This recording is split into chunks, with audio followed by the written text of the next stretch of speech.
Bonjour, bonsoir chers frères et sœurs. Je vous salue, vous qui aimez l'histoire. Je voudrais remercier tous ceux qui sont abonnés à ma chaîne YouTube Professeur Alou Kwame René, auquel on peut accéder aussi en tapant Kwame René Alou. Alors je vous avais promis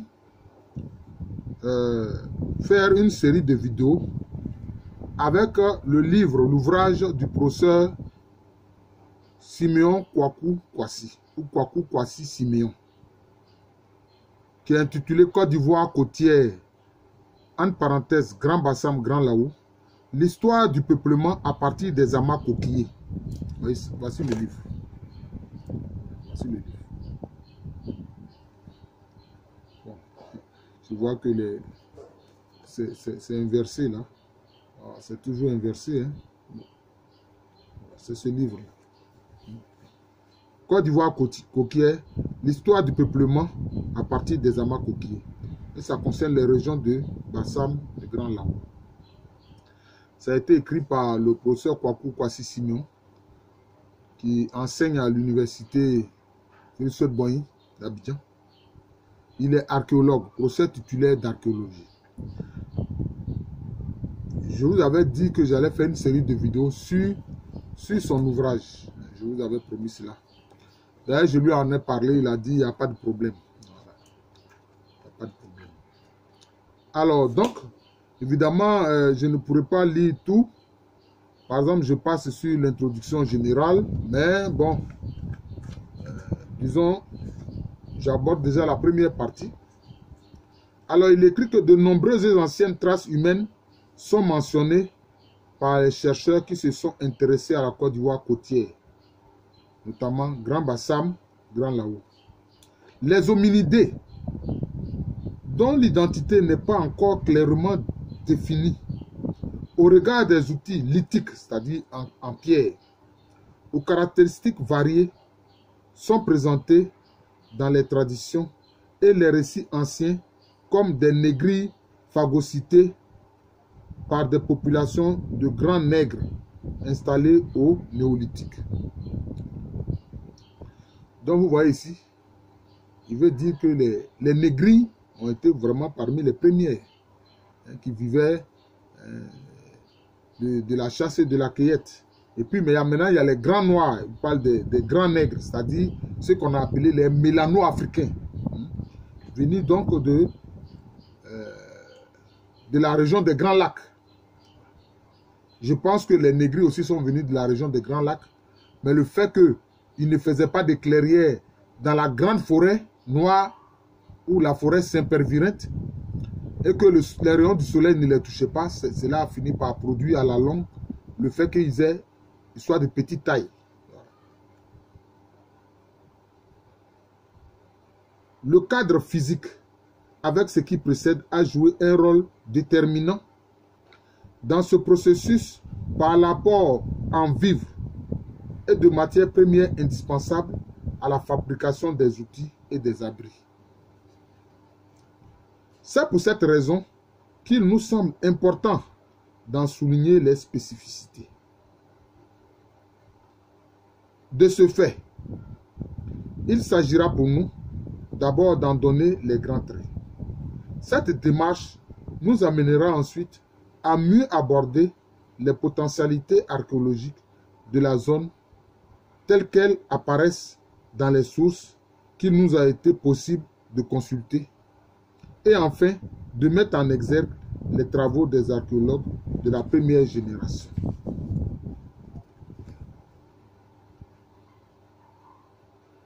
Alors, il aborde dans ce chapitre 1 de la première partie un peu le milieu naturel. Hein? Le milieu naturel, ça je ne vais pas insister là-dessus. Notamment une zone de climat subéquatorial avec une formation végétale variée, avec des saisons climatiques intermittentes. C'est cela qui note. Avec les saisons de pluie importantes, avec des précipitations aussi importantes qui peuvent aller jusqu'à 2500 mm. Là, il fait une carte pour montrer la région qu'il étudie. pour montrer la région qu'il étudie. C'est-à-dire Grand Bassam et puis Grand Laou. Voilà. Il y a aussi des moments de saison sèche. Et puis la végétation, il estime que c'est à 3 stades. Il y a la forêt dense Saint-Pervirente, comme je vous l'ai dit, dans laquelle circulaient bien les négris, nos ancêtres négris, hein, avec un strate supérieur, moyen et puis inférieur. Et puis maintenant, il y a aussi la formation hygromorphe, c'est-à-dire une zone où il y a des marécages. C'est une zone où il y a des marécages, n'est-ce pas? Avec un sol humide et puis marécageux. C'est cela. Et puis maintenant, il y a ce qu'on appelle les savanes prélagunaires. Parce qu'effectivement, dans cette zone, dans ces zones lagunaires, il y a des savanes. On trouve des zones de savane, des sortes de savanes isolées. Des savanes isolées. Ce sont des savanes isolées.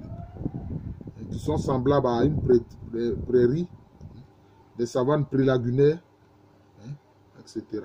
Donc voilà.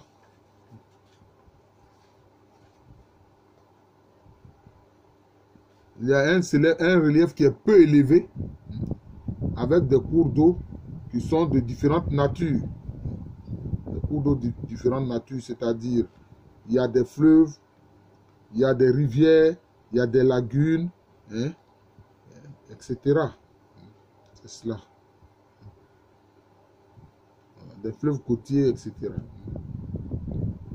Et puis, à des endroits, vous avez une côte sableuse, avec tout un système lagunaire, notamment du côté de la région d'Adjeke jusqu'à la frontière avec le Ghana actuel.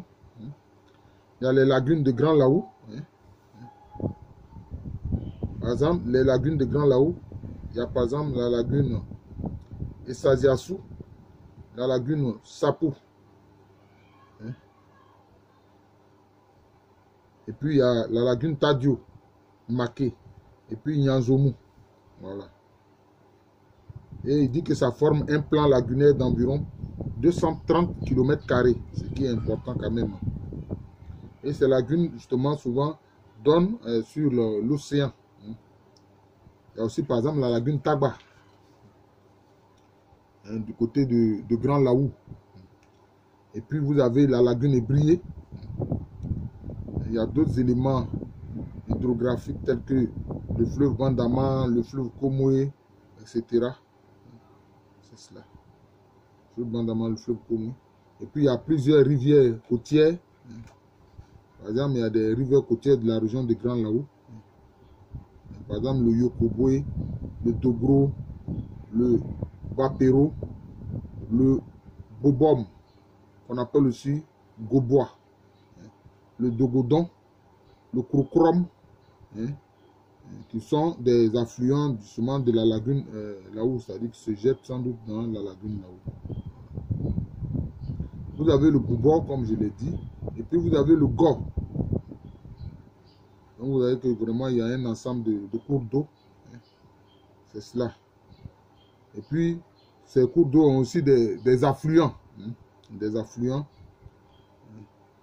tels que le Pia, le Bodoko ou Bodo, le Bolo, le Diagoro, le Bobo, le Kazerberi, le Bourdoukou, etc. Donc c'est cela. Vous avez aussi la Nyebi, la Mé, etc. Donc vraiment vous avez tout un ensemble de ce qu'il appelle un chapelet de rivières. Aussi, il y a un chapelet de rivières de petite taille. Il draine aussi une partie de la côte, notamment le Niéké, qu'on appelle aussi Soné, l'Apebo, le Mafou, la Bété, voilà, la rivière Bété, où il y a un site archéologique, la rivière Bété dans la région de Danyama, le Kossan, le Tossan, notamment dans la région d'Anyama et d'Alipé, comme je disais. Vous avez la Djibi à Abidjan et l'Ira pour la région de Dabou. Au niveau de l'espace de Grand Bassam, Grand Laou, on a des lacs, notamment hein, à l'image du lac Bacré, et surtout, bon, un nombre élevé de marigots, notamment quand on va par exemple vers Azureti, dans la commune de Grand Bassam. Vous avez comme des bras de lagunes ou de lacs isolés, et coupés de l'océan. Alors, à partir de ce moment-là, c'est possible que l'océan veuille reprendre son droit. Voilà, vous avez d'autres marigots, par exemple, qu'ils citent, par exemple le Pakidier, l'Eben, le Ndjomu, du côté de Dabou, l'Abebelo, le Fossier, le Ngbo, le Wawa, le Bembresso et l'Anguédédon à Anyama. Donc vous voyez, il y a toute une... Vraiment, c'est une zone qui est très arrosée. Et puis maintenant, après avoir présenté donc l'espace, il indique aussi l'aperçu géologique,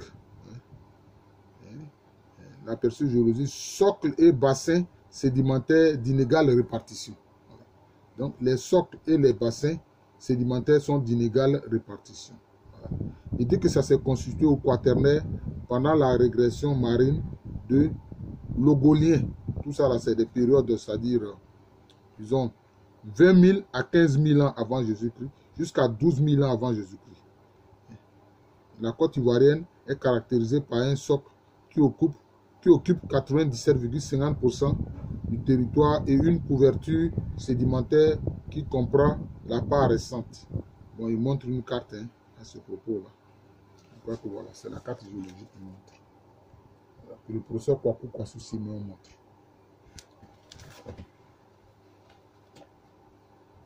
Alors, il dit que le socle appartient au vieux bouclier précambrien hein, de l'Afrique occidentale, de nature granitique et cristallophilienne.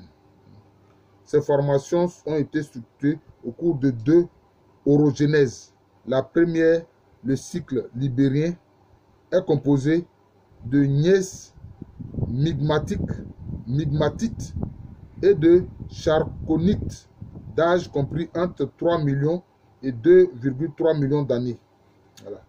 Et le deuxième cycle, c'est le cycle éburnéen de 2,3 millions à 1,5 million d'années, qui appartient au Birimiens et se compose de roches métamorphiques comme les schistes, les micaschistes, les quartzites, les larves métamorphisées de massifs magmatiques et plutoniques. Bon, vous voyez ça, c'est un langage très, comment je vais dire ça, de spécialistes, notamment au niveau de la géologie. Voilà, c'est un langage. Hein. C'est-à-dire que vraiment, il y a différents types de socles, différents types de rochers ou de pierres. Voilà. Voilà. C'est de ça qu'il s'agit. Voilà. Il les nomme ici un schiste, micaschiste, quartz, c'est-à-dire quartzite, etc. Voilà. Donc, c'est ce qu'il fait. Il essaie de présenter un peu la géologie. Et puis, il présente aussi le bassin sédimentaire ivoirien, hein, qui représente 2,5% de l'espace. Il comprend un bassin offshore mal connu et une autre onshore en forme de croissant centré sur Jacquesville. Voilà. Ce dernier s'étend de Fresco à la frontière ghanéenne sur près de 400 km. Il couvre 800 km² et a une largeur maximale nord-sud de 35 km entre Alépé et Aboissou et entre Abidjan et le Bandama. Les dépôts dans le bassin sédimentaire côtier sont composés, disons, de plusieurs éléments. Hein. Il y a ce qu'il appelle des dépôts crétacés avec des sables hein, asphaltiques de grès, hein, des ferrugineux, notamment du côté de Bwenda, qui est dans la région de Frambo et Tiapoum. Les dépôts tertiaires, hein, paléocène, éocène, hein, composés de marne, d'argile, hein, glauconieuse et des calcaires hein, coquilliers du côté de Eboko. Eboko, c'est toujours dans une zone. Eboko est non loin de Moa, etc. Donc, bon. Et puis maintenant, il parle du littoral de Sassandra, Vridi, etc. Bon. Donc, ils montrent, ils ont un bassin sédimentaire qui est varié quand même. Hein, qui est quand même varié. Alors, comme c'est surtout l'aspect archéologique qui nous intéresse. Alors, le chapitre 2 hein, de la première partie, il a intitulé ça « De l'importance des potentialités archéologiques aux premières investigations ». Alors, il est écrit ici « L'importance du passé matériel de Grand Bassam à Grand Laou et les travaux enregistrés avant nos recherches sont mentionnés par des documents écrits d'époques diverses. Les pionniers concernant le deuxième point de cette partie regroupent à la fois des chercheurs expatriés et ivoiriens. » C'est-à-dire, le professeur Kwaku Kwasi Simon est très méthodique. Il montre ce que les chercheurs qui l'ont précédé au niveau des fouilles archéologiques ont fait avant de parler de lui-même ces fouilles. Donc c'est ça. Alors il dit, les indices archéologiques de la zone d'étude qui nous a été donné de relever sont des sites coquillés. Hein, notamment, c'est-à-dire qu'il y a des amas coquillés, les coquillages. Lithiques, c'est-à-dire des pierres. Céramiques, c'est-à-dire, comment on appelle ça, des pots de terre, hein, n'est-ce pas? Et métallurgiques. Donc, là, c'est le fer qui intervient, etc. Donc, c'est ça. Donc, il parle de l'importance de la répartition des sites lithiques, céramiques et métallurgiques. Alors, maintenant, il présente d'abord les sites, c'est-à-dire l'industrie lithique, c'est-à-dire ce qui concerne la pierre, sur la base des rapports du service des mines, Elisabeth Anna mentionne des restes humains non pygmoïdes, c'est-à-dire qui ne sont pas des négrilles, dans la région lagunaire où des objets lithiques ont été recueillis. L'abondance de ces outils en pierre a fait dire aux premiers explorateurs qu'il n'est pas de campement de ces régions où l'homme n'est retiré du sol une hachette, un ciseau, un marteau de pierre polie appelée partout pierre de foudre. Vous avez sans doute entendu parler de pierre de foudre. Souvent, l'imagerie populaire fait croire que c'est des pierres qui sont tombées avec la foudre, alors que non. Souvent, c'est des pierres taillées, des pierres polies, etc. C'est de ça qu'il s'agit. Face à l'ampleur des découvertes, ces derniers ont pu dire que les villages et les lagunes ont de même été constitués dès l'époque de la pierre polie. C'est-à-dire donc durant la période du néolithique, 12 000 ans au moins avant Jésus-Christ. À l'épée, les géologues signalent des haches, des polissoirs, des meules dormantes. Bachana parle à ce sujet de galets de quartz. Un rapport de la Sodémie et la société de mines est plus précis sur la question. Il cite la localité de Mbribo et de Bianois. Bon, Bianois, c'est du côté d'Aboisseau, hein, dans la zone d'Ayamé. À Kosandi, Memni et à Grand-Lépée.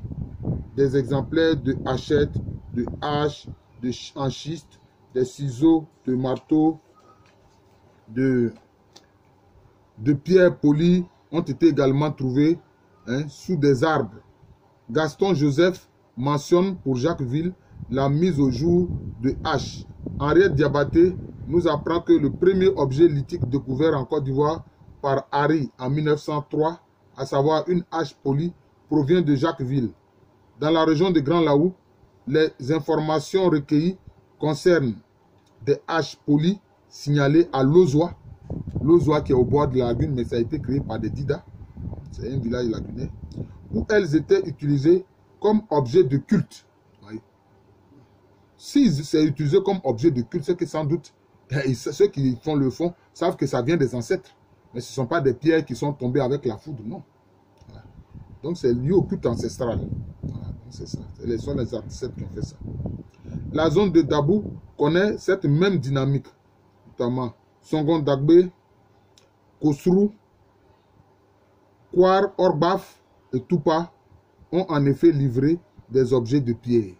Voilà. Ça c'est dans le pays Odjoukrou. Dans le pays des Odjoukrou. Ou le Lodjoukrou. On s'aperçoit ainsi que les objets lithiques couvrent la quasi-totalité de l'intervalle Grand Bassam, Grand Lao, Bonois, Grand Bassam et Abidjan, faisant exception. La céramique, quant à elle, connaît une bien meilleure ouverture. Alors, nous allons présenter aussi rapidement la production céramique.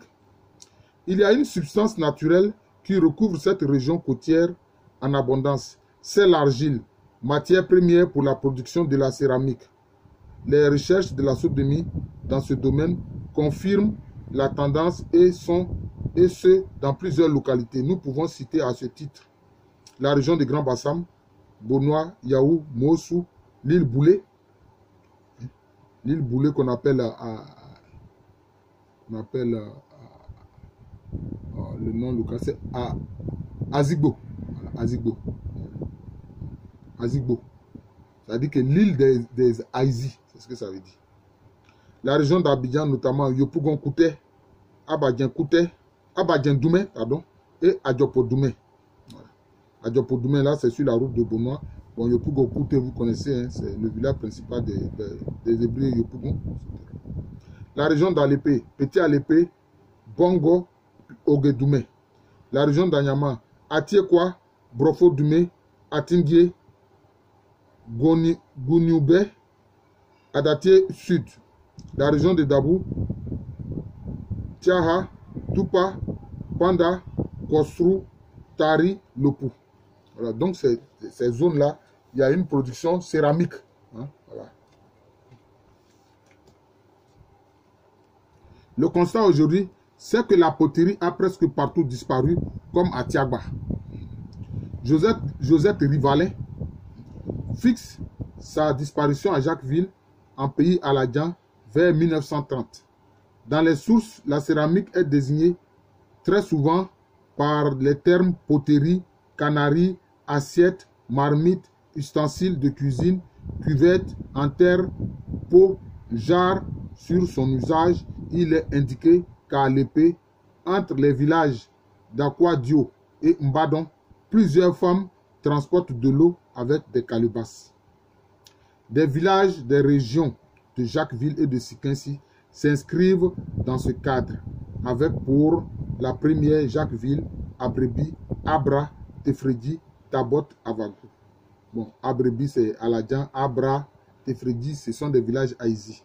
Tabot aussi c'est Aïzi. Tabot, Avago c'est Aïzi. Tiagba et pour le second, Bessedi, Yaobu, Gomon et Akako. Là c'est en zone Abidji, c'est-à-dire c'est les Nyembe au bout, en zone Abidji. Selon Bonnefoy, à Tiagba, près de l'embouchure, on a de l'argile considérée comme la réserve des Aïzi. Quant aux autres régions, Bingerville et Dabo, c'est plutôt le caractère ancien des céramiques qui est relevé. À Akandje, région de Bingerville, Bachana nous informe sur des poteries dont certaines en place étaient associées à du charbon de bois. Bon, à Akandje, c'est dans la zone d'Akwedo. Hein. Ils font partie des premières populations à avoir peuplé la zone d'Akwedo. Voilà. Et puis, dans la zone de Dabou, région Adjoukru, ce sont surtout des coquillères de Songon Dagbe et de Ngati. Voilà. Songon Dagbo, c'est une zone hébreu, et puis Ngati, ça c'est un pays Adjoukru, un village que je connais bien, qui renferme des tessons de céramique. Le constat ici est que, à mesure qu'on approche la côte Est, cette activité perd en importance. Le travail des métaux connaît le même sort. Le travail des métaux connaît le même sort. Donc vous voyez que le professeur montre ce que les autres ont fait avant lui. Et donc nous allons terminer par la métallurgie. Alors il indique Aubert de la Rue à propos du fer, soutient que son industrie est très ancienne en Côte d'Ivoire, mais elle tend à disparaître aujourd'hui, sauf dans le nord. À propos de son extension, Béron dit en substance que sur le pourtour des lagunes, notamment à l'ouest de la lagune Tadjo, on rencontre de nombreuses scories de travail du fer. Selon lui, la méconnaissance de ces déchets ferreux par la tradition orale montre qu'ils sont antérieurs aux populations actuelles. voyez, donc c'est ça. La Côte d'Ivoire a été peuplée depuis longtemps. Mais ces populations anciennes, on ne sait pas qui c'est. D'autres qui sont venus ignorent même ces scories de fer. Là. La métallurgie en général et celle du fer en particulier est donc une activité dont la pratique a complètement disparu de notre espace d'étude au point où elle apparaît dans les sources orales sous forme de mythes ou de légendes. On comprendra pour cette raison que toute reconstitution de ce savoir-faire à partir de données orales et ethnologiques soit quasiment impossible. Fort heureusement, lors des prospections, on découvre des scories de fer et d'autres éléments métalliques témoins de la transformation de divers métaux dans ces régions sylvestres, c'est-à-dire dans ces régions où il y a la forêt. À titre d'illustration, retenons quelques exemples. Voilà, donc c'est ça. À Bonois, dans la région de Grand Bassam, on retrouve des métaux tels que l'argent, le cuivre, le fer, ainsi que des ornements en or. À Nyama, Dabou, notamment Songon Braté, et la région Ébrié ont fourni, en plus de l'or, des bracelets de cuivre. Il y a une photo, il appelle la photo 1. Voilà, voici la photo. Voilà les bracelets de cuivre. Voilà les bracelets de cuivre. Voilà. Voilà les preuves à l'appui. Le professeur Kwaku Siméon, c'est un scientifique. À Diopo Doumé, Eloka et Abadjan Doumé, tout ça c'est un pays hébreu. Un pays hébreu, on a découvert des bracelets de cuivre aux dimensions et poids suivants. Diamètre 8 cm, section 1 cm, poids 145 grammes environ. Quelques informations sur les forgerons sont enregistrées cependant à Abobodoumé et à Adjen. Les forgerons, notamment Doma, entre parenthèses Doma, c'est le nom qu'on leur donne, sont présentés comme les principaux artisans du peuple hébreu. Ils fabriquaient des machettes appelées Agbe, des dabas, ané, des herminettes pour tailler, des pirogues et surtout des lances redoutables pour la guerre. Ils n'étaient pas regroupés en castes.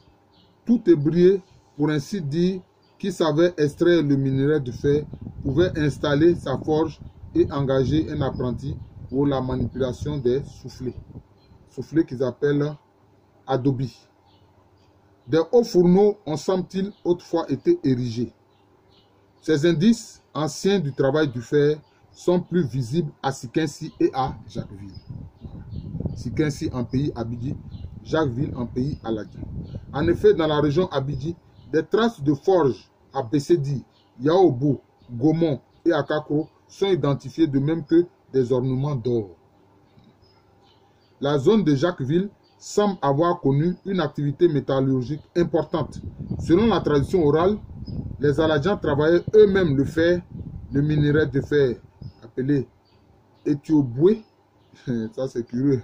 C'est le nom de mon village, du village de mon papa, Éthioboué. Extrait dans la forêt qui, juste Grand Jacques, était fondu dans de petits hauts fourneaux. Le fer obtenu servait à fabriquer des barres, des machettes, des lances, des pioches, des harpons, des fusils à poudre et à plomb, ainsi que des bracelets servant de monnaie. Les gens savaient fabriquer les fusils locaux. Des scories de fer prouvent ce passé métallurgique, sont identifiés à Abrebi, Toukouzou, Grand Jacques et Nassalama. Toukouzou aux Alem est un pays Avikam, mais ça a été créé par des Aladiens, notamment par des Akouri, des Aladiens Akouri. Grand Jacques qui s'appelle Bodo-Ladjan, Abrebi. En définitive, il ressort que le travail des métaux recouvre toute la région étudiée, à la différence des objets lithiques, c'est-à-dire les objets en pierre. L'analyse des industries rencontrées sur la côte ivoirienne de Grand Bassam à Grand Lao, c'est-à-dire la carte 4, je crois que c'est celle-là. Voilà la carte 4 qui présente. Voilà la carte 4 qui présente. Bon, là, vous ne pouvez pas bien voir, hein, parce que bon, pas de...